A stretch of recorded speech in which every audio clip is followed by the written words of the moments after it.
Hi, everyone. Welcome into the Keys of the Crown, presented by Crown Royal. I'm Daniel Sallerson, joined today by Melissa Jacobs, managing editor for footballgirl.com and NFL contributor for The Garden. She's going to help you set your lineups for week number 14. Hello, Melissa. Good to talk to you.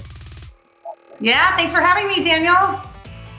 Of course, absolutely. The Saints did clinch a playoff berth last week against the Falcons, but still have some work to do as they have a tough matchup on Sunday afternoon against the Philadelphia Eagles. I guess the big question for that game is, what do you do with the Eagles quarterback situation? I mean, Jalen Hurts obviously doesn't have the greatest matchup in the world against the Saints, but, he was a spark plug. He's a dual threat.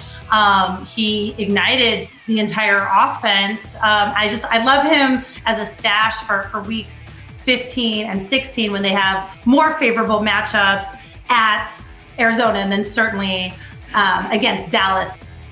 Yeah, we'll certainly have to look at that come playoff time for fantasy football owners. We'll get to that in just a second. But I do want to talk about maybe a player that you might have or some fantasy owners might have that may be on the fence about starting this week, but they actually have a favorable matchup. Are there a couple of people out there that you may want to throw in there just because of who they're facing this week?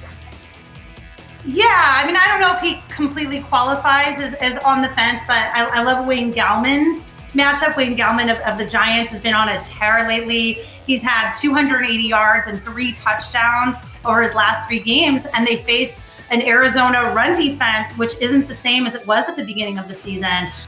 Last thing, I know a lot of fantasy owners will start their playoffs this week here in week 14. What's the best advice you can give someone when entering the playoffs?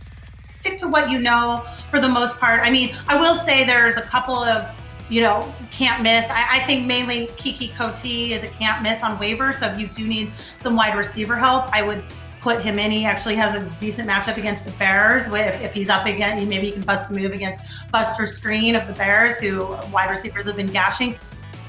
Solid advice there from Melissa Jacobs, managing editor to footballgirl.com, and NFL contributor for The Guardian. And those are your Keys to the Crown, presented by Crown Royal. Thanks, Melissa.